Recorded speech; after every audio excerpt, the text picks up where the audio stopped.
Jean-Michel, Patrice, Linda, merci beaucoup d'avoir accepté cette invitation pour parler entrepreneuriat pour cette nouvelle table ronde de Capsule. Donc on va parler entrepreneuriat, on va parler entreprise en Corse et aujourd'hui, on va parler entreprendre dans l'ESS. Qu'est-ce que l'ESS et toutes ces questions, on va y revenir tout de suite. Je suis Audrey Royer et c'est parti pour cette nouvelle table ronde de Capsule.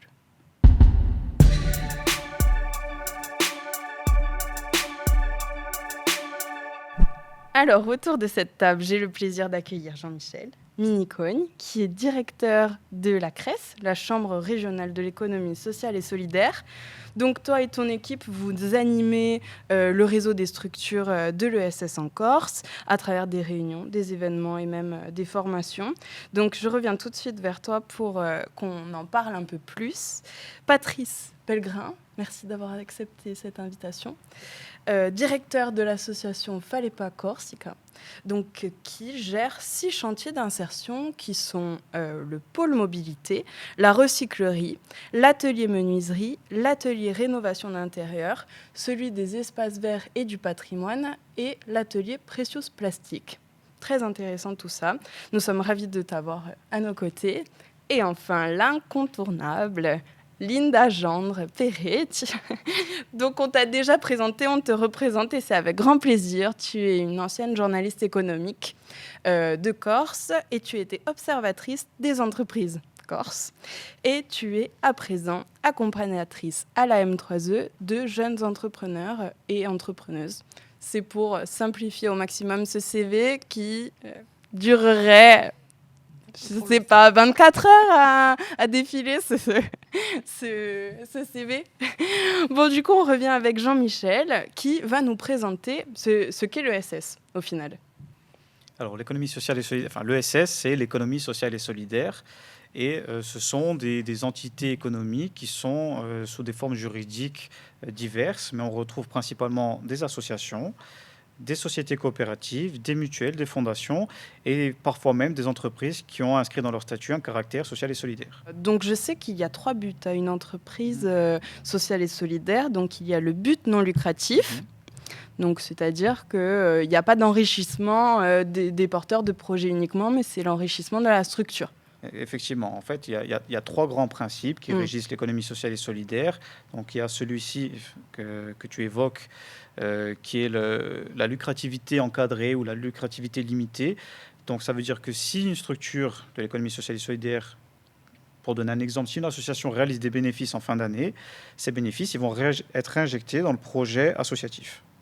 Ok.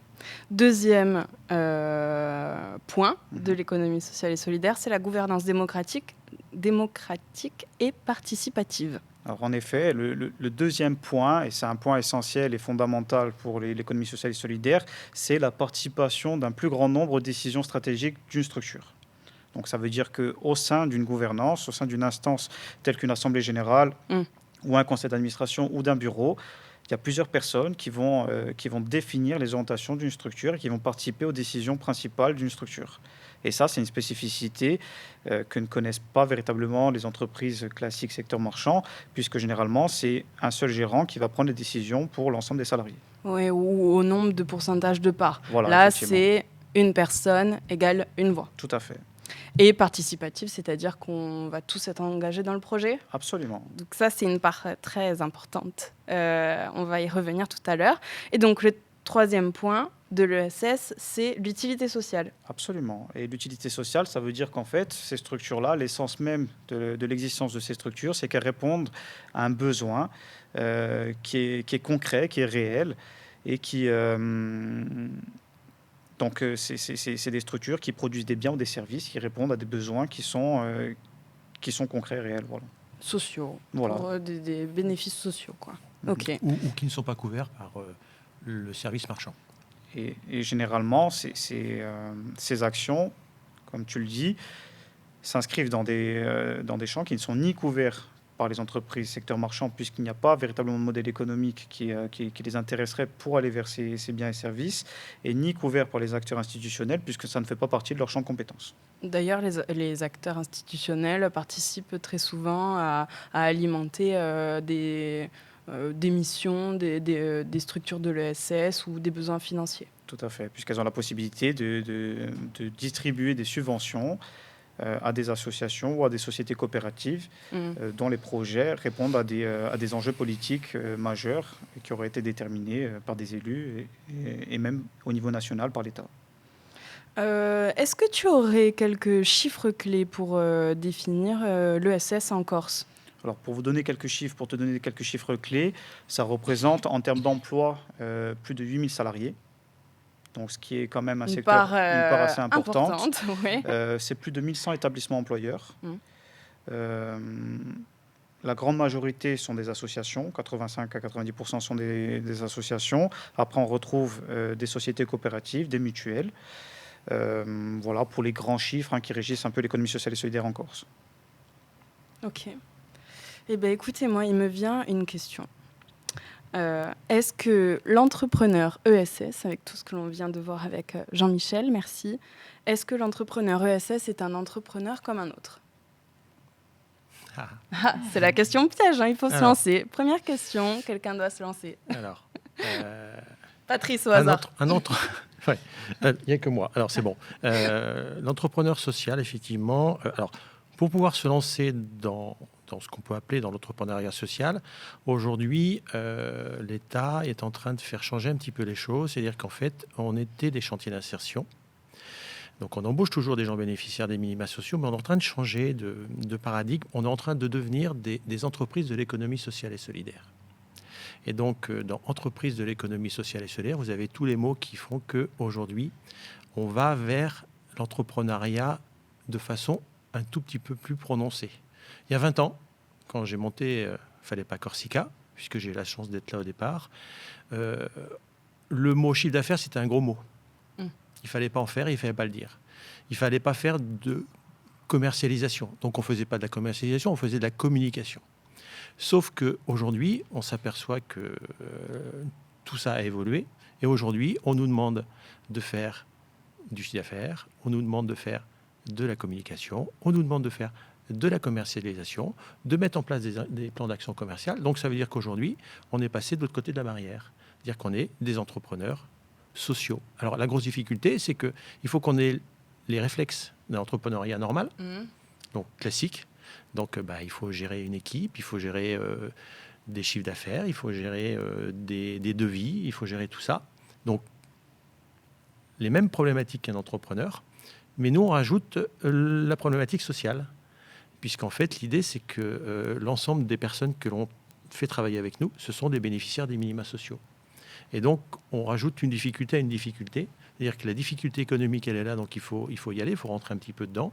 Et puis, il faut faire adhérer l'ensemble de nos ouvriers au projet de l'entreprise en disant, maintenant, on est là, vous êtes là, ok, très bien, mais vous allez nous aider à faire du chiffre d'affaires parce qu'on est obligé de passer par là. Donc, en fait, on a...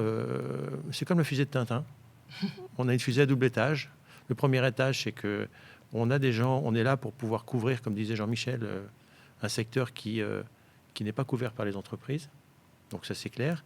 On est mandaté par l'État et par les collectivités, de par leurs subventions, de s'occuper des gens bénéficiaires des minima sociaux. Et par-dessus tout ça, il faut mettre une belle mayonnaise pour faire en sorte que ça puisse prendre et faire du chiffre d'affaires. C'est ce qu'on fait aujourd'hui. Ouais. Donc ça veut dire qu'on est aidé, évidemment. On est aidé par les subventions, mais pas que. Parce qu'on demande aussi aux gens, alors notamment à nos financeurs, de préparer des marchés publics qui sont adaptés à nos entreprises pour pouvoir y répondre et faire du chiffre d'affaires de par leur intermédiaire. C'est-à-dire qu'en fait, ils peuvent nous aider de deux façons. Et donc, on est dans ce cadre-là. Donc, ça veut dire que quand on répond à un marché, eh bien, on fait comme dans les entreprises classiques, on doit répondre de la même façon, donc les mêmes obligations. Donc, en fait, on a les mêmes contraintes, mais avec des contraintes supplémentaires, avec nos salariés qui, parfois, ne peuvent pas tenir le rythme des salariés classiques, professionnels. Alors ça, c'est peut-être l'exemple de Fallait pas Corsica, parce que vous adressez à des salariés particuliers. Ce n'est pas le lot de toutes les entreprises de l'économie sociale et solidaire. Et pour continuer, pour répondre à ta question, est-ce que l'entrepreneur de l'ESS est un entrepreneur comme un autre ? L'entrepreneur de l'ESS, comme tout entrepreneur, s'engage, est d'abord un entreprenant. Déjà, ça c'est la première des choses et c'est le premier point commun. Il doit avoir une perspective, il doit avoir une vision, il doit avoir un engagement. Ensuite, quelle est la motivation derrière la démarche entrepreneuriale ? Bien, si chez l'entrepreneur lambda, entre guillemets, il va y avoir l'objectif de s'enrichir, l'objectif de se réaliser financièrement à travers son travail. Peut-être que ça ne le sera pas dans la démarche de l'entrepreneuriat social. En revanche, les qualités, l'engagement, les perspectives, les difficultés, la solitude de l'entrepreneur, la peur de l'avenir, la responsabilité par rapport que ce soit à la mission qu'il s'est donnée ou aux salariés dont il va avoir la responsabilité, sont les mêmes. On a travaillé ensemble sur la démarche et la CRES intervient très régulièrement auprès des porteurs de projets sur la démarche entrepreneuriale de l'économie solidaire et sociale. Et l'entrepreneur, le chef d'entreprise, tu me disais tout à l'heure, Patrice, que tu es directeur d'une structure, mais tu es un entrepreneur. Tu es obligé d'avoir une perspective, d'avoir une vision, de t'adapter, de remonter la pente lorsqu'il y a un accident de parcours, une difficulté. Et ces mots-là, ces ressentis-là, ces expériences-là sont les mêmes que le monde marchand, entre guillemets, traditionnel. Donc, la motivation derrière la démarche entrepreneuriale de l'entrepreneur solidaire et social a très certainement un aspect différent. Où il va être beaucoup plus dans le besoin de faire du bien, entre guillemets, sur son environnement, de soutenir des gens en difficulté, de répondre à des besoins qui ne peuvent pas être couverts par le secteur marchand traditionnel et qu'il ne va pas faire pour s'enrichir. Par contre, il peut aussi bien le faire qu'un entrepreneur pour se valoriser, pour s'exprimer, pour se faire du bien à lui, pour se réaliser. Et il peut aussi bien se réaliser en tant qu'entrepreneur du secteur marchand qu'en tant qu'entrepreneur de l'économie solidaire et sociale. Et quel que soit le statut qu'il va choisir. C'est ça, c'est que dans l'entreprise, dans l'économie sociale et solidaire, donc il y a différents statuts et il y a aussi potentiellement différents types de salariés. Qu'est-ce que tu pourrais nous dire, Jean-Michel ? Moi, je suis d'accord avec ce que vient de dire Linda, puisque, alors effectivement, moi, je ne vois pas de distinguo entre un entrepreneur classique et un entrepreneur de l'économie sociale et solidaire. Bon, il y a peut-être une différence peut-être de sensibilité de la personne qui a plutôt des valeurs sociales, sociétales et qui veut apporter sa pierre à l'édifice pour une meilleure société, etc. Mais pour autant, si demain il décide de créer son entreprise, c'est pour générer un chiffre d'affaires, c'est pour générer suffisamment de chiffre d'affaires pour avoir une rémunération. Oui. Et si on regarde les formes juridiques de l'économie sociale et solidaire, si on va sur le format associatif, ce n'est pas du tout l'ADN d'une association que de créer son propre emploi. Puisque quand on crée une association, par principe, il faut être minimum 2. Et puis, quand on crée une association, généralement, c'est pour prendre la présidence et c'est pour porter un objet social, associatif, alors qui répond à un besoin qui a été identifié par la personne. Et ce n'est pas dans l'objectif de se rémunérer. Et pour autant, on voit qu'il y a des entrepreneurs sur des formes juridiques, auto-entreprise ou même en SASU ou n'importe quelle forme juridique d'ailleurs, qui ont une fibre aussi sociale, qui veulent participer à l'effort de développement économique qui est, comment on pourrait dire ça, mais qui répond à des besoins, même en termes d'écologie, en termes de valeurs humaines, etc. Et ça existe. Et ça, on en voit de plus en plus. Peut-être que les jeunes, la nouvelle génération, est plus sensible à aller vers cette nouvelle forme d'entrepreneuriat. Alors, est-ce que c'est ESS, pas ESS Je ne sais même pas s'il faut lui donner un nom, d'ailleurs. Mais oui, ça s'apparente un peu. C'est un mix entre des valeurs économie sociale et solidaire, d'utilité sociale, de démocratie et de lucrativité un peu encadrée, avec des valeurs de générer un chiffre d'affaires pour créer sa propre activité. C'est un mix un peu des deux pour moi. Il n'y a pas d'ailleurs que des associations. En Non. termes de statut pour l'économie sociale et solidaire, on parle de mutuelles, on parle de SCOP. Les SCOP d'ailleurs qui ont un fonctionnement totalement différent. Alors, c'est pas tellement différent puisque une société coopérative aussi, elle ne peut pas être montée par une seule personne. C'est un ensemble de personnes qui va définir un projet coopératif. Et ce projet coopératif, à la différence d'une association, c'est qu'il va générer un chiffre d'affaires. Lui-même en tout cas, les dirigeants d'une société coopérative vont vouloir développer une activité, vendre un produit ou un service qui va avoir véritablement un impact économique pour la structure. La société coopérative est intéressante puisqu'elle peut capter des subventions publiques. Donc elle peut bénéficier d'un soutien des collectivités ou des services de l'État, mais elle peut également générer une activité qui va lui faire rentrer des fonds propres qui vont participer à la vie économique de la structure. Donc, et là où elle est véritablement intéressante, la société coopérative, c'est qu'elle va impliquer les salariés dans les décisions stratégiques. Et du coup, alors je ne sais pas si j'anticipe un peu les questions qui vont arriver, mais là où c'est un statut qui est vraiment intéressant, c'est que là, on voit aujourd'hui les problématiques de recrutement que rencontrent les entreprises et les problématiques de fidélisation des salariés dans les entreprises.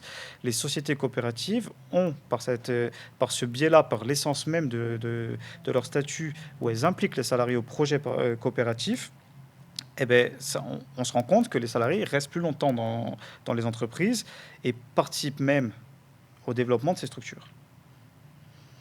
C'est très intéressant. En fin de compte, une entreprise dans l'économie sociale et solidaire, des entrepreneurs dans l'économie sociale et solidaire, ils ont affaire à différentes personnes en face d'eux. Ils ont affaire à leurs salariés. Ils ont affaire à leurs collaborateurs, ils ont affaire à des institutionnels qui pourraient leur donner des subventions, et ils ont affaire aussi potentiellement à des bénévoles. Chose que là, ça peut être en fait le distinguo d'une entreprise traditionnelle, c'est qu'il y a quand même plus de public et des clients aussi. Je n'ai pas parlé des clients, mais au final, si on parle de commercialisation, il y a aussi les clients qu'il faut savoir gérer. Donc il y a tout un panel de public qui... Certains ne sont que des entrepreneurs traditionnels, j'ai envie de dire, ne rencontrent pas. Je pense que l'entrepreneur traditionnel a les mêmes contraintes que nous. En fait, on croit qu'il y a une véritable différence, mais il n'y en a pas, en fait, au final. Il n'y en a plus. Ouais. Parce qu'aujourd'hui, je suis allé à Paris pour présenter un chantier. Et je me suis baladé dans Paris. Une boutique sur 3, il y avait une affiche avec marqué « Je cherche une vendeuse ». Les transporteurs, les camions, ils sont transformés en ANPE ambulante. Il y a marqué, une fois sur deux, on cherche un chauffeur. Ouais. Tous les chantiers du BTP, il y a les claustras pour pouvoir cacher les chantiers, c'est marqué, on recrute, on recrute. Aujourd'hui, on s'aperçoit que nous, on n'arrive pas à recruter, mais les entreprises n'arrivent pas à recruter. Nous, on connaît très bien des gens comme Carrefour ou comme Leclerc, ils passent un temps immense à recruter des gens. Et maintenant, ils font le package full complet. C'est-à-dire que le boulot, le logement et la voiture. Et même avec ça, les salariés choisissent. Donc, effectivement, on est dans un... Aujourd'hui, quand vous dites il n'y a pas d'entreprise, il n'y a pas de bénévoles dans les entreprises, je ne suis pas sûr. Aujourd'hui, les entrepreneurs cherchent tellement de salariés que, globalement, ils sont prêts à payer même des gens qui sont à la retraite pour venir travailler chez eux. Aujourd'hui, nous, c'est sur lequel on est en train de réfléchir. Ça veut dire qu'effectivement, j'ai des encadrants qui souhaitent partir. Donc, on est en train de réfléchir et de manager notre processus de recrutement vers autre chose. Quelqu'un de jeune qui rentre à la Falepa Corsica et qui veut faire carrière à la Falepa Corsica, en règle générale, ça ne fonctionne pas. D'accord. Parce que c'est très compliqué, parce que il faut être... Alors, on est entrepreneur. On a la fibre, on l'a pas. C'est simple, c'est clair. Donc ça veut dire qu'on entreprend même dans l'association. Quand on est salarié, on est entreprenant. On participe. C'est-à-dire qu'en fait, moi, dans les équipes que j'ai, mes encadrants doivent être force de proposition pour proposer des choses. Ouais. Mais l'ouvrier qui est là, il est aussi force de proposition pour proposer des choses. En disant, on a quelqu'un à la menuiserie qui nous a fait une lampe en bois et en plexi. La lampe, elle est incroyable. Ouais. C'est une lampe design. On peut la vendre chez Roche-Beaubois sans aucune difficulté. C'est pas moi qui l'ai créé, Patrice Pellegrin. Il est bien loin de ça. Et mon encadrant, il n'a pas eu l'idée de ça. Eh ben, on laisse aussi de l'initiative personnelle à l'ouvrier pour dire, tu es capable de faire ça ? Eh bien, là, on a fini notre production, je peux t'autoriser à ça. Et donc, ça veut dire que là, on donne des responsabilités à des gens qui n'en ont peut-être jamais eu. Et on c'est leur laisse. intéressant. Ben oui. En fait, c'est peut-être même plus intéressant pour un salarié de venir et de savoir que ses propositions sont écoutées, que leur voix compte. Au départ, on va entreprise. pas lui donner tout de suite cette liberté. D'abord, on va l'intégrer dans l'équipe, voir comment ça se passe, et en fonction de ça, après, en fonction du temps de travail qu'il est possible de faire et des commandes que l'on a, commandes dit chiffre d'affaires, donc des commandes que l'on a, si globalement derrière on a fini les commandes, derrière on peut travailler sur autre chose. Mais en fait, moi je me considère pas comme simplement un directeur d'une association. Et qu'est-ce que ça veut dire, directeur d'association ? C'est un terme que j'aime pas du tout, parce que quand je me présente, je dis jamais que je suis directeur. Non, c'est moi qui l'ai dit. Qui l'a dit. Ouais. Et moi, je suis plutôt quelqu'un qui essaye de coordonner quelque chose pour faire fonctionner et que tout le monde puisse être content de travailler dans l'entreprise dans laquelle il est. Mais aujourd'hui, il n'y a plus de différence. Aujourd'hui, si je n'étais pas un entrepreneur, l'association serait déjà fermée depuis peut-être 10 ans. Parce que l'idée, c'est qu'il faut être à l'affût des opportunités. Il faut montrer ce qu'on est capable de faire. Parce que la petite histoire de la Falépar, c'est qu'on a commencé avec un centre de mobilité. Donc, on faisait que de la réparation et de la mise à disposition de scooters et de voitures. C'est tout. Et ça, la mise à disposition de véhicules n'était pas disponible sur le marché. Donc, la direction du travail est venue nous voir en disant, est-ce que vous voulez monter ça ? On est dit, OK, qu'est-ce qui nous finance pour faire fonctionner. Donc tout le monde a financé tout ça. Au final, ça s'est multiplié voilà. jusqu'à arriver à ces 6 chantiers. Exactement. Donc petit à petit, après on nous a dit, tiens, est-ce que vous voulez prendre le bâtiment ? Et puis la récupération. Mais comment on avait le bâtiment, la récupération ? On est venu nous chercher. Pour dire, mais au final, en fait, vous avez réussi à impliquer vos salariés pour qu'ils restent et pour que tous ces chantiers fonctionnent. C'est surtout que la cheville ouvrière de la Falépar Corsica, c'est pas moi, c'est les ouvriers et mes encadrants. Si j'ai pas d'ouvrier, j'ai pas d'encadrant, demain, je ferme. Donc, c'est possible de rester à Falépar Corsica pendant très longtemps. Alors, il y a des le serpent qui se mord la queue. Il y a des obligations. Il y a des obligations. On ne peut pas faire rester les gens plus de 2 ans lorsqu'ils sont simplement bénéficiaires des minima sociaux. Et dans certaines conditions, ils peuvent aller jusqu'à 5 ans. Mais si on peut, dans certaines conditions, si c'est quelqu'un qui est bien, qui joue le jeu, qui souscrit à l'ensemble du suivi social et professionnel, qui fait ces périodes d'immersion. Parce que ça s'adresse à vraiment un type de public salarié particulier. Oui, parce qu'on est agréé par la direction du travail pour nous occuper des gens bénéficiaires des minima sociaux. Et nous sommes, les chantiers d'insertion, les entreprises de l'économie sociale et solidaire et les entreprises d'insertion, nous sommes les seules structures qui puissent embaucher des gens de ce type-là pour les faire travailler. Alors, on les fait travailler que 26 heures. Certes, c'est une chose, mais ça permet de faire une étape pour pouvoir potentiellement, après, travailler sur le projet professionnel. Parce qu'il y a toute la notion dont on ne parle pas, on parle de chiffre d'affaires, mais il y a toute la notion suivi social et professionnel, ce qu'on appelle lever les freins à l'emploi. Le logement, les addictions, les papiers, la mobilité, un logement salubre, quelqu'un qui dort dans la rue, parce que on a quand même, là on parle, on est tous bien habillés, on parle très bien, mais moi j'ai des gens qui dorment dans la rue. J'ai des gens qui ne parlent pas le français. J'ai des gens qui ont besoin de s'en sortir. Donc ça, c'est l'utilité sociale, en fait. Donc on est dans ce cadre-là. Donc dans l'utilité sociale, de faire... on est dans la paix. On peut dire ça. Société d'insertion. Dans la paix sociale. De personnes. L'insertion sociale. Après, on partait sur le bénévolat. Dans mes nombreuses expériences, que je ne peux pas détailler. Tu as 24 heures. Voilà, j'ai 24 heures. J'ai aussi fait partie d'une association, j'ai aussi présidé une association qui n'avait pas un rôle social particulier, c'est l'estudiantine ajaxienne, c'est de la musique, c'est du loisir. Malgré tout, j'ai pris le relais d'un président d'association qui se sentait aussi dépassé par le côté administratif. Le monde de l'ESS, c'est aussi tout ce pan d'une vie associative, de loisirs, de plaisir, de découverte, d'occupation, qui a un impact également. L'association estudiantine n'a pas et n'avait pas de salariés, mais il y a des gens qui bénévolement viennent donner des cours, participent à des répétitions, vont donner des concerts gratuitement dans des EHPAD et ont un vrai rôle social. Il y a des associations de philatélie, il y a des associations d'aide aux enfants malades, il y a des associations qui se développent. Et tous ces gens-là, ce sont des gens qui donnent de leur temps bénévolement. Et pourtant, ces structures associatives vont peut-être collecter de la subvention et vont avoir un rôle,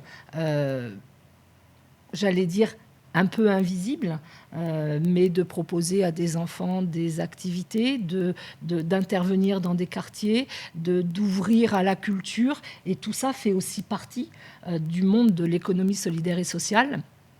Et tous ces fondateurs, tous ces acteurs du monde associatif, comme un entrepreneur, ils vont avoir des obligations, ils vont avoir un budget à gérer, ils vont avoir des perspectives à écrire, à projeter, développer. Tu l'as vécu toi aussi, et tu le vis par ton association. Tu as un budget à présenter, tu as un budget à respecter, tu as des résultats à apporter. Tu ne peux pas faire n'importe quoi. Ce n'est pas ton argent. C'est de l'argent qu'on te confie ou que tu vas pouvoir aller récolter pour pouvoir le redistribuer, pour pouvoir développer un service. Et tout cet aspect-là, c'est aussi de l'entrepreneuriat. Ouais. C'est de l'entrepreneuriat. Tu es l'exemple, tu as les deux aspects. C'est ça, c'est ce que j'allais dire. C'est que j'ai une entreprise, une SASU de communication, et j'ai à côté une association donc, qui porte Capsule, qui s'appelle Podcast. Et moi, je vois quand même la différence entre les deux structures, où il y en a une qui peut faire du bénéfice sans que j'ai de compte à rendre à personne d'autre que ma comptable, qui me demande quand même des comptes. Mais au niveau de l'association, j'ai à rendre des comptes auprès de ma présidence, déjà, parce que je ne suis pas directrice de l'association, mais je le suis. Non, c'est un titre, mais voilà. Mais j'ai des comptes à rendre auprès de ma présidence. Ça, on ne le dit pas, mais quand on est directeur d'une association, il n'y a pas que les financeurs, il n'y a pas que les salariés, il y a aussi la gouvernance. Ou le bureau, ou les deux, le comité. Il y a quand même pas mal de spécificités. Je ne les connais pas toutes aux structures. Et à mes financeurs. Qui vont me demander pour telle action, qu'est-ce que tu as fait, est-ce que tu as été dans les objectifs, et à tes membres de l'association. Donc ça aussi, c'est une façon de capter de l'argent. Ça va être aussi par les cotisations des membres. Exactement. C'est un autre aspect de l'association. C'est qu'une question de sémantique. Tout à fait. L'entreprise, c'est le conseil d'administration. C'est vrai. Et une association, c'est un bureau. Pour nous, c'est un bureau. Donc, c'est exactement la même chose. C'est ça. Parce que derrière, l'entreprise, ça va être son financeur, ça ne va pas être la collectivité, ça ne va pas être la CAPA, ça va être son banquier. Donc, il va s'appeler Société Générale, CIC, ou des investisseurs, au final. Donc, c'est exactement pareil. Donc, c'est juste une sémantique. Et aujourd'hui, la présidente de la Falepa Corsica, elle gère une association, mais c'est quelque chose qui est hallucinant. C'est-à-dire qu'aujourd'hui, tous les jours, elle risque. Elle est entrepreneur. Elle est entrepreneuse. Ça veut dire qu'aujourd'hui, la responsabilité, si moi je fais des erreurs, s'il y a des erreurs qui sont faites sur les chantiers d'insertion, elle va en prison. Entre parenthèses, évidemment, j'irai en premier. Mais elle suivra derrière. Donc ça veut dire que globalement... on ne te le souhaite pas quand même. Ce que je veux dire, c'est que c'est qu'il faut savoir que s'engager dans une association pour faire du bilboquet, c'est une chose. Exactement. Ou du badminton, c'est une chose. S'engager dans une association pour faire de l'insertion avec 40 salariés sur 6 activités différentes, avec des choses coupantes, des choses où on peut, des véhicules, 40 véhicules qui traînent, des tronçonneuses, des marteaux, des gens qui montent qui peuvent monter assez haut parfois, et choses comme ça, et concrètement, il faut garder cet entrepreneuriat social, parce que sans ces gens-là, toutes les associations seraient fermées. Et le gouvernement est en train de réfléchir à effectivement avoir que le statut de président soit un statut rémunéré pour pouvoir faire en sorte d'attirer de plus en plus de gens. Parce qu'aujourd'hui, si ma présidente s'en va, qui va prendre la place de cette présidente-là? Qui va être assez fou, entre parenthèses, pour prendre le risque? Oui, parce Alors, qu'en fait, on en connaît, Ouais. on en connaît qui vont pouvoir le faire. Moi, demain, quand je serai à la retraite, globalement, ma voie tracée, c'est de prendre la présidence d'une association de réinsertion, parce que je sais faire et je pourrai apporter mon expérience. Donc, c'est vrai qu'il faut vraiment valoriser ces gens-là, parce que sans eux, on ne serait pas là autour de la table. En tout cas, serait pas là. Et c'est quand même quelque chose qui est important. Et ça, les gens, je pense, ne le perçoivent pas. Et ça, c'est important. C'est clair. Jean-Michel, tu as des retours un peu d'autres structures de l'ESS en Corse qui te témoignent des mêmes choses ou des choses différentes? Alors, des mêmes choses, oui. Effectivement, quand on est président ou président d'une association, on engage sa responsabilité. Après, si le sujet de cette table ronde, c'est d'inciter les jeunes ou des personnes qui souhaitent s'investir dans l'entrepreneuriat et peut-être dans un entrepreneuriat un peu plus solidaire, nous, en tout cas, on serait prêt à les accueillir, à les rencontrer pour leur donner tous les contacts, parce que nous, on agit un peu comme une tête de réseau et on connaît un certain nombre d'acteurs qui pourraient potentiellement les accompagner au mieux dans leur processus de création d'entreprise. Donc ça, nous, on peut véritablement le faire. Nous, ce que l'on constate effectivement, comme le dit Patrice, c'est qu'il y a véritablement une réflexion des dirigeants associatifs sur leur modèle économique, puisqu'on a d'un côté des financements publics qui sont actés, qui ne sont pas forcément pérennes, puisqu'on voit qu'il y a des diminutions, ou en tout cas une autre manière de fonctionner. On travaille sur des objectifs, en tout cas les financeurs raisonnent sur des objectifs, sur des indicateurs. Ces indicateurs qui font l'objet de contractualisation dans le cadre de conventions. Et ces conventions, généralement, elles durent une année à 3 années, enfin d'un an à 3 ans. Et au bout de 3 ans, peut-être ces indicateurs ils sont revus avec des montants de soutien qui sont peut-être inférieurs à ceux qu'on avait l'habitude d'avoir les années précédentes. Et du coup, ça oblige les dirigeants associatifs d'avoir une véritable réflexion sur le modèle économique et d'aller chercher peut-être des fonds, alors soit des subventions autres via des projets différents, ou alors travailler peut-être sur la captation de fonds privés via des prestations de services ou des ventes de produits, comme le fait la FALEPA, comme le font d'autres associations qui ont la capacité de pouvoir produire quelque chose. Et ça, on le voit véritablement, c'est un changement de paradigme réel.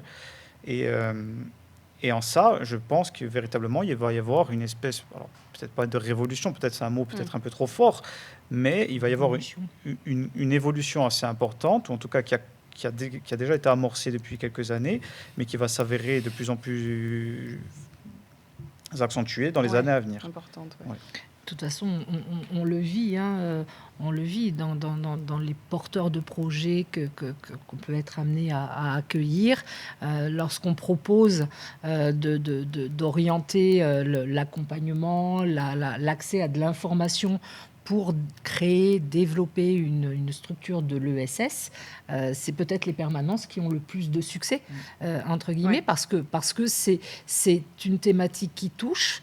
C'est pas obligatoirement encore très très bien compris. Quel est le cadre, quelle est la différence, quel est le statut, est-ce que je peux m'y engager ou pas, est-ce que je peux le faire en plus d'une activité salariée, quelle va être mon implication personnelle derrière, quel va être l'impact sur ma propre vie en tant qu'entrepreneur, mais j'aimerais pouvoir développer cette activité. Est-ce que ça relève véritablement de cette activité de l'ESS? Mais c'est vrai que ça n'est plus un doux rêveur, ça n'est plus le baba cool, ça n'est plus la personne qui rêve et qui est dans son cosmos. L'entrepreneur de l'ESS est un véritable entrepreneur qui doit se projeter, qui doit construire son projet. Et c'est vrai que la CRES c'est structuré. Elle organise et mobilise et organise un vrai réseau pour aider.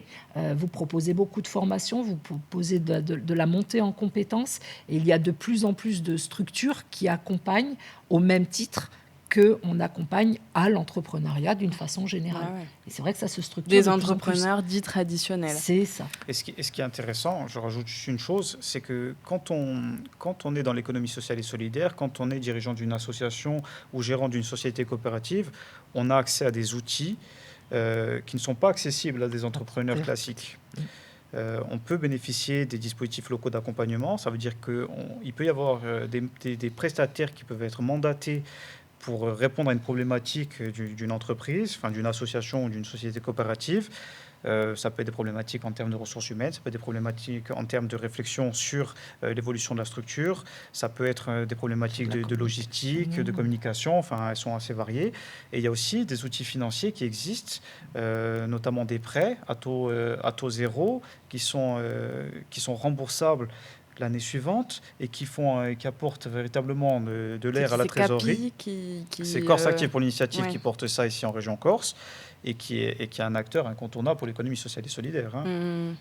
Une chose aussi qui est commune à l'entrepreneur traditionnel et l'entrepreneur ESS, ça va être la stratégie. Ça va être, comme on dit, on planifie des choses dans l'association. Porte un projet. Une des stratégies qui est adoptée par des grosses associations, par exemple Médecins du Monde, Médecins sans frontières, je sais que je cotise. Chaque mois, je donne 5 ou 10 euros, je ne sais plus, à cette association-là. Et c'est vraiment une stratégie pour eux parce que justement, il y a une baisse des subventions publiques et ils se disent, on va mobiliser des personnes à hauteur de 5 euros pour certaines personnes. Ce n'est pas impactant sur le quotidien par mois.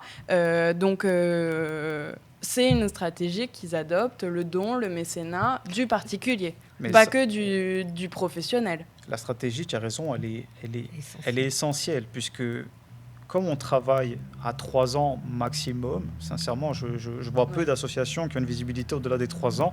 Et déjà, 3 ans, franchement, 3 ans, on commence à être vraiment bien. Moi, franchement, c'est 1 an.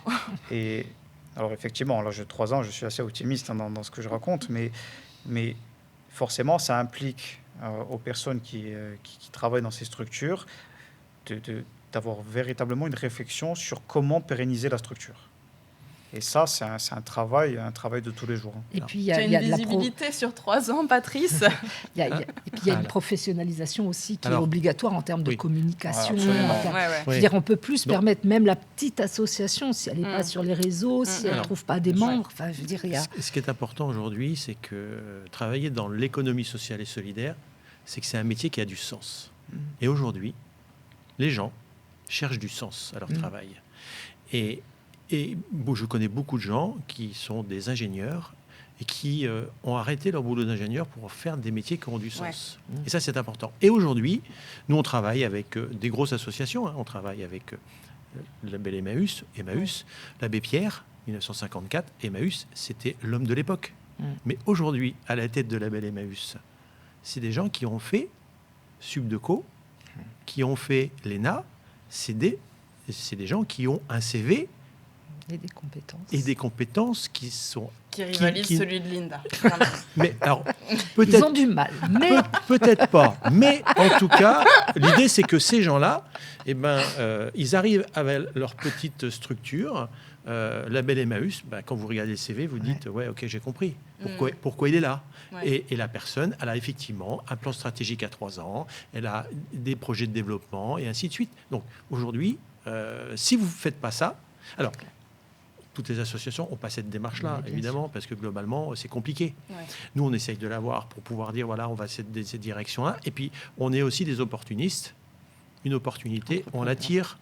On tire la queue de Mickey ou pas, on nous propose une solution, on dit oui ou non. Alors, soit on est frileux, on n'y va pas, soit on y va. Aujourd'hui, nous, on a monté 2 chantiers qui ne sont pas financés, et on s'est dit, on prend le risque. Donc, on a monté notre chantier menuiserie, on prend le risque de le monter, on voit ce que ça donne. Aujourd'hui, on a eu raison et on a monté une recyclerie des bricoleurs. Et on s'aperçoit que depuis 2 ans, ces 2 structures sont en plein développement. Et donc, ça veut dire qu'on a eu le nez fin. Alors, des fois, on peut se tromper. Mais en tout cas, C'est l'entrepreneuriat. si C'est ma des présidente... risques, au final, parce Oui. que là, ça a été gagnant. Mais c'était peut-être un risque Mais on est au d'accord. départ. Oui, mais on est d'accord. Donc moi, je vais voir ma C'est présidente de l'entrepreneuriat, c'est ça en disant voilà, on a ce local-là, on n'en fait rien, le contexte, il est comme ça, l'évolution du Covid a fait qu'il y a une augmentation de 30 ou 40% des gens qui veulent améliorer leur habitat, travailler sur tout ce qui est menuiserie, tout ce qui est bricolage. On nous propose du matériel. On a le matériel d'un côté, il y a une évolution. Tac, on a croisé. L'obligation de la loi AGEC fait que on a un local dispo. Est-ce que vous êtes capable... C'est ça, parce que l'idée, c'est, ma présidente, est-ce que vous êtes capable de mettre sur la table 15 000 euros? C'est ça. Vous êtes capable? On y va ou on n'y va pas? Elle a dit, OK, on y va. Donc, ma présidente, qui est agrégée de maths, qui n'est pas forcément dans l'entrepreneuriat, eh ben, le fait qu'on soit ensemble pour travailler plus le bureau, eh ben, je l'attire vers l'entrepreneuriat. Et en fait, parfois, je lui dis, il faut y aller. En fait, il y a tout le monde qui est engagé dans une association, peut-être contrairement à une entreprise où il y a des pôles, il y a une certaine hiérarchie. Là, au niveau d'une association, c'est linéaire, en fait. Il y a la présidente qui est au même rang qu'un salarié qui va proposer un service dans ce nouveau chantier, par exemple. La présidente, ça va prendre des risques et le salarié va prendre des risques également. Chacun peut participer à la vie de l'association à son niveau. C'est-à-dire qu'un salarié ne va pas prendre la décision de la présidente. Par contre, la présidente ne prendra pas la décision ou n'aura pas l'information du salarié. Donc, chacun à son niveau intervient. Et en fait, c'est de mettre en place ce pulse pour que ça puisse fonctionner et qu'on puisse avancer, qu'on soit sur les rails, en fait, et qu'on avance. Et aujourd'hui, c'est ça qui est important, c'est d'avancer. Parce que dans le contexte actuel, si vous n'avancez pas, en règle générale, eh ben, vous êtes moins connu. Ouais. Vous disparaissez des radars des gens. C'est ce que disait Linda pour la communication. On vous oublie, et ainsi de suite. Moi, Audrey, vous le savez, hein, on a essayé de travailler ensemble, on n'a pas réussi. Tout ça parce qu'on me dit, Monsieur Pellegrin, mais pourquoi vous n'êtes pas sur les réseaux sociaux? Je dis, mais attendez, moi, je ne suis pas professionnel. Donc, il y a une professionnelle à côté de moi. Mais ça me coûte tant. Ah, mais on n'a pas de budget. J'ai dit, bah ouais, OK, donc je ne peux pas engager une professionnelle. Parce qu'elle est là pour ça. Moi, je ne suis pas formé pour ça. Donc, on nous oblige à faire des choses où on n'est pas formé. Donc, c'est compliqué. Et en fait, la communication, malheureusement, c'est le parent pauvre. On va investir dans une machine, parce qu'on a une machine, mais par contre, investir dans la communication, aujourd'hui, c'est encore assez un peu abstrait. Et que les collectivités, ils nous soutiennent de façon très importante, mais la partie communication est toujours un peu compliquée. Et ça, je le regrette, parce qu'en fait, c'est quand même un vecteur très important. Et on s'aperçoit aujourd'hui que le vecteur, c'est des éléments qui sont imperceptibles, mais par exemple, c'est des éléments qui donnent des résultats incroyables. Aujourd'hui, grâce à la communication qu'on met en place, on a été sélectionné pour pouvoir être lauréat d'un concours qui s'appelle l'ADT, les acteurs du tourisme durable. Les acteurs du tourisme durable, là aujourd'hui, on est sollicité pour faire un séminaire. Parce qu'on a été sollicité par ça et on a été choisi pour faire un séminaire de 1000 personnes et des 100 solutions sur le projet, enfin, 100 solutions sur la transition écologique. Et on va présenter ces 100 solutions au Parlement européen sur une croisière qui va de Saint-Nazaire à Amsterdam. Et on fait partie de ces gens-là. Nous, il ne fallait pas Corsica, une petite association à Ajaccio. Déjà, Ajaccio, personne ne connaît, entre parenthèses. Ils ont fait le tour de l'Europe. Mais aujourd'hui, on a été choisis. Donc, mécénat de compétences, mécénat financier, mécénat de partage, mécénat de communication. Donc, ça veut dire qu'aujourd'hui, on va être avec 2000 personnes où des gens, ils disent, on peut mettre de l'argent. Et bien, ça, sans cette communication, on ne serait peut-être pas là aujourd'hui. Et ça, c'est important. Il y a beaucoup de personnes en ce moment qui me disent que si on arrive à entreprendre en Corse, donc je prends l'entrepreneuriat au sens large, on peut arriver à entreprendre de partout. J'ai l'impression que c'est un peu ton cas. Tu as réussi à rayonner d'Ajaccio jusqu'à Amsterdam et ailleurs. Tu disais aussi qu'un entrepreneur ESS, c'était des valeurs. On dit que la Corse, c'est ou les Corses, on a des valeurs solidaires. Est-ce que c'est un terrain propice à l'ESS ou pas? Est-ce que c'est la question piège, Jean-Michel? Aujourd'hui, pour moi, je travaille avec des gens qui vivent en Corse. Et aujourd'hui, les gens qui sont là n'ont pas de solidarité. C'est triste, mais c'est comme ça. Ah, moi, j'ai quand même l'exemple d'INSEE, qui est une grosse association en Corse et qui a vu une solidarité sans faille pour l'achat de 5, ils en sont, appartements, Paris, Nice, Marseille, pour des accompagnants hospitaliers. Oui. C'est Alors, bien ça. c'est vrai que tu as raison, sur des grosses associations comme ça, mais au quotidien, mes ouvriers sont quand même pas mal isolés. Et le soutien familial, il n'y en a plus trop. Il n'y en a plus trop. Et ça, moi, je l'ai vu depuis 20 ans que je gère la Falepa Corsica. Et j'ai vu aussi une chose importante, c'est que dans notre atelier, dans nos recycleries, où les gens venaient chercher des choses, eh bien, il y a une catégorie de population qui a augmenté, c'est les personnes à la retraite. Ah Et oui, ça, la Corse, on le sait, et ça, c'est quand même... la population est vieillissante. Oui, les structures familiales sont différentes. Exactement. C'est pour revenir sur la notion de ta question, la notion de valeur, l'impact. Je crois qu'au-delà de la notion de valeur, au-delà de la notion de sens, la démarche entrepreneuriale dans l'économie solidaire et sociale a aussi un impact pour l'entrepreneur qui doit être, j'allais dire, pas altruiste, mais qui ne s'engage pas dans une démarche économique, solidaire et sociale pour s'enrichir à titre personnel. Et c'est vrai que la contrainte économique actuelle, la conjoncture économique n'incite pas non plus à se dire je ne vais agir que pour me faire du bien ou que pour faire du bien autour de moi. Je dois aussi agir pour me construire un avenir, je dois aussi agir pour me nourrir, parce qu'on en est aussi là. Et la démarche... Ou pour me loger même. Ou pour me loger. Et la démarche de l'ESS, c'est aussi, en grande majorité, une démarche altruiste de valeur où on est aussi dans le don, puisque en fait on va donner du temps, on va travailler soit pour créer de l'emploi, pour créer un service qui rend service autour de soi, mais pas pour s'enrichir. Et cette démarche-là, en période de difficulté, en période de crise économique, est peut-être moins aisée à mettre en place que dans une période où on pourrait se sentir soit avoir son propre salaire ou son entreprise et puis de se dire je donne ça en plus. Le en plus est de plus en plus rare et de plus en plus difficile et coûte cher. Et c'est vrai que je ne sais pas comment vous l'observez au sein de la CRES, mais la démarche entrepreneuriale de l'ESS totalement, j'allais dire, désintéressée, parce que c'est l'image qu'on peut avoir de quelqu'un qui s'engage dans une association, qui s'engage dans une activité bénévole, même si il va y avoir des salariés dans cette association.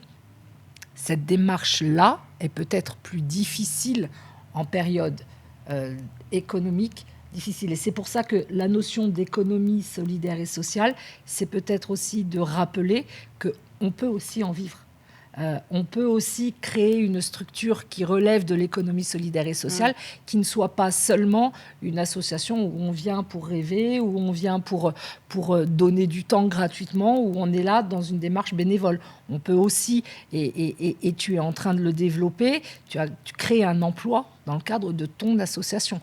Donc en fait, on peut aussi utiliser ce secteur-là pour créer de la richesse, pour créer de la valeur. Et créer de l'emploi. Et créer de l'emploi autour de soi, pour ses proches ou pour les gens avec qui on va travailler. Et c'est vrai que c'est aussi un des secteurs. On est bien sûr de la démarche entrepreneuriale, porter un projet, essayer de le construire, de le développer, de l'enrichir, mais aussi pour vivre. Et ce n'est pas que du bénévolat, ce n'est pas que du don de valeur. Ça, tu as raison. Et pour revenir un peu à ta question, si on regarde un peu si la société corse, elle est toujours solidaire, si on prend le prisme, si on prend cette question sur le prisme du bénévolat, effectivement, c'est difficile parce que les faits font qu'il y a de moins en moins de bénévoles, ou en tout cas, le bénévolat intervient de manière différente. C'est plus de manière ponctuelle plutôt qu'un investissement constant dans le temps dans certaines associations, comme ça peut être le cas pour les générations peut-être d'avant.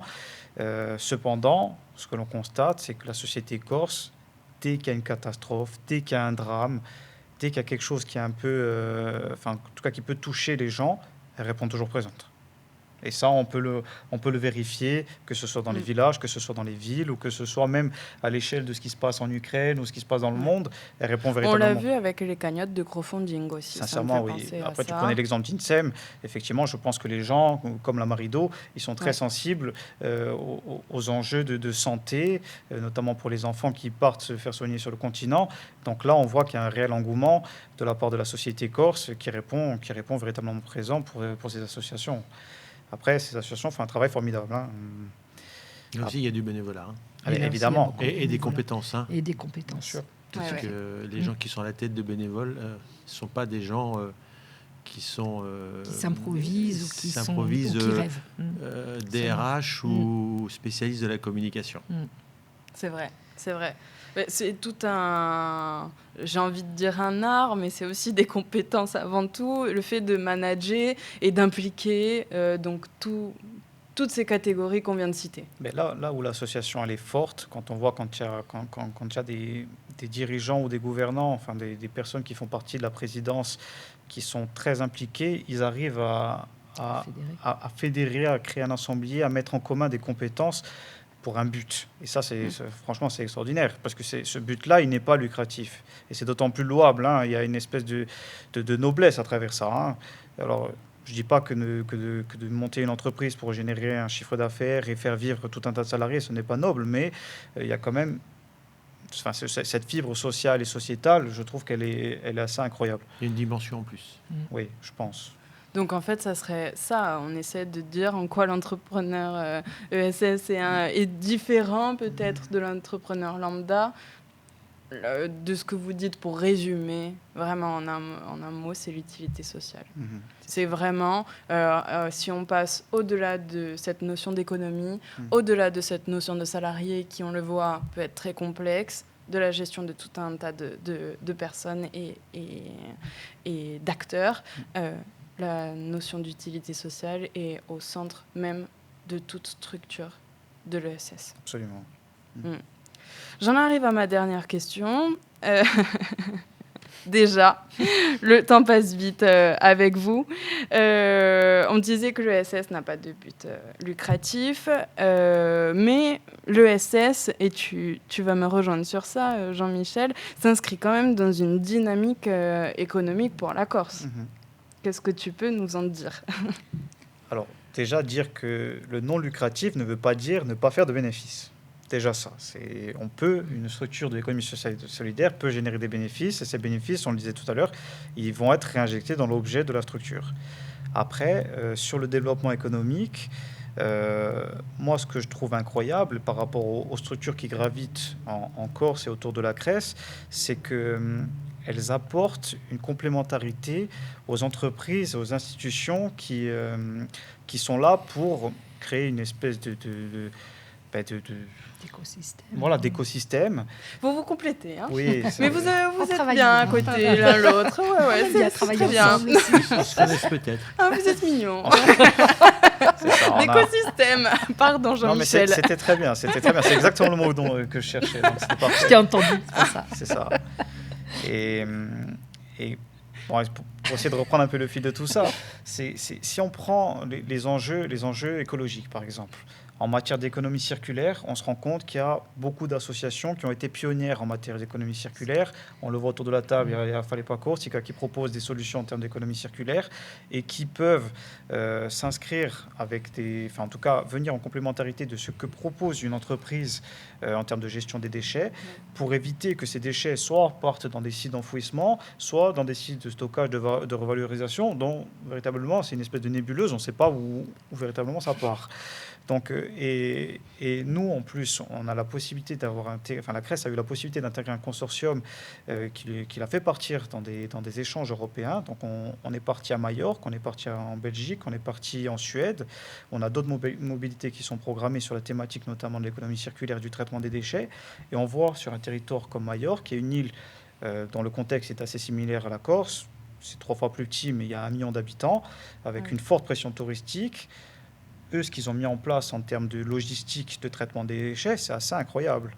Et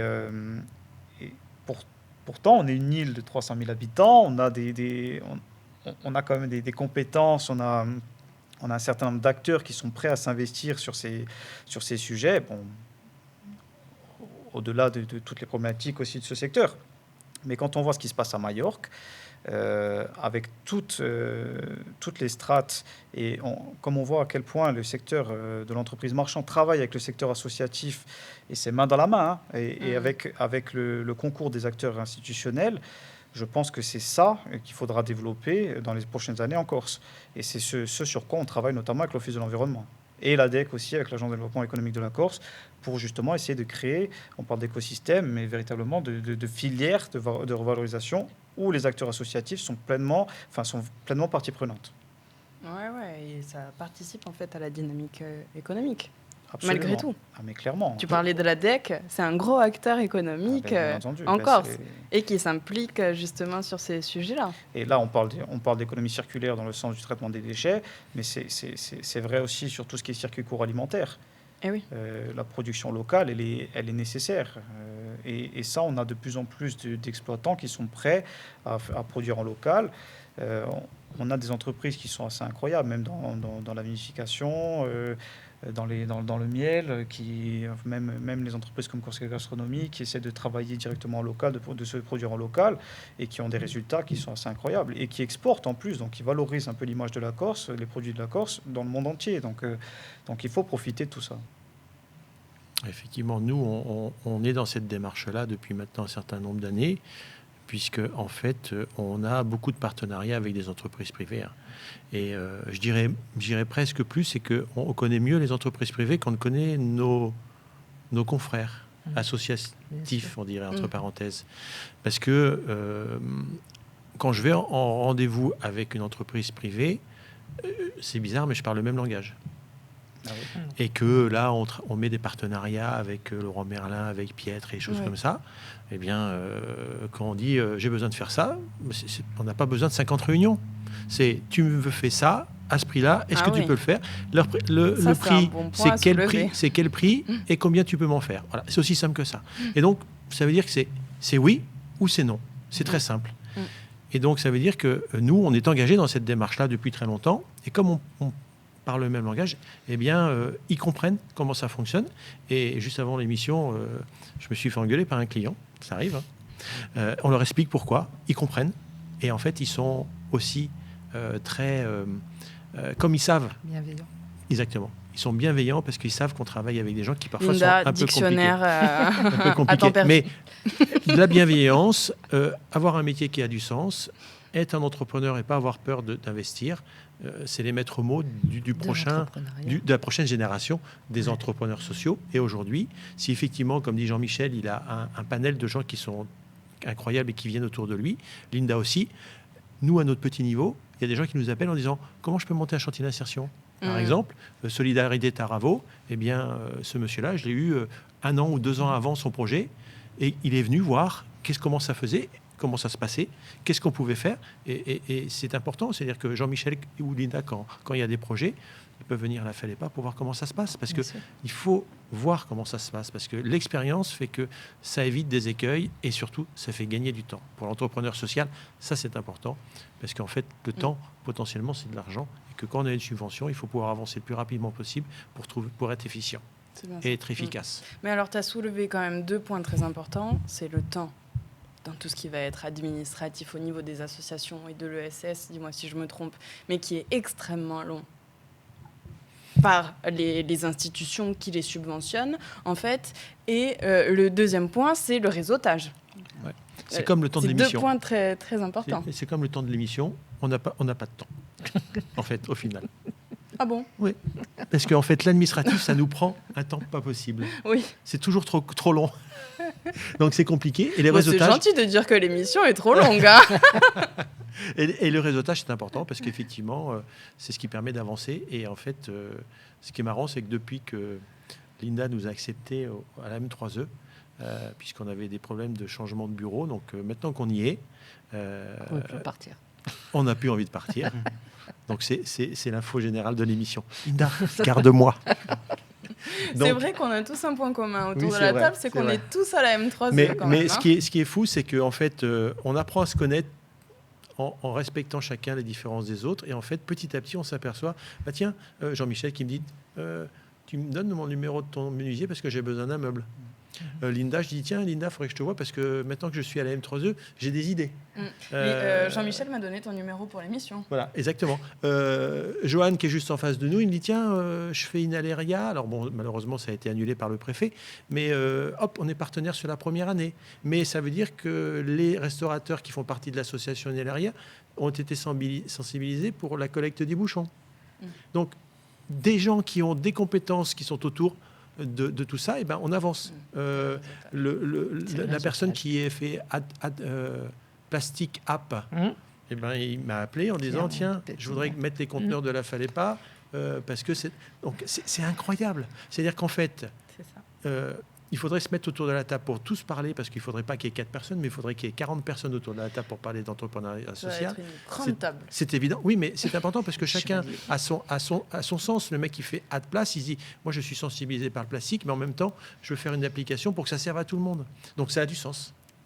Pour pas que le bouchon, comme dit Jean-Michel, dans la nébuleuse, mais surtout que le bouchon qui s'en aille pas dans le caniveau, qui va s'en aller dans la rivière et qui va s'en aller dans la mer. Et quand nous, on va plonger, on va retrouver les masques, on va retrouver les bouchons dans la mer pour 2500 ans, parce qu'effectivement, ça met 2500 ans. Et les microplastiques qui remontent à la chaîne alimentaire. Non, mais c'est ça qui est important aussi. Il y a Donc, un vrai problème avec cette et je pense gestion du plastique. Pour dire quelque chose aussi qui va peut-être un petit peu choquer, être un entrepreneur classique, entre parenthèses, c'est facile, mais être un entrepreneur social, c'est 2 fois plus dur.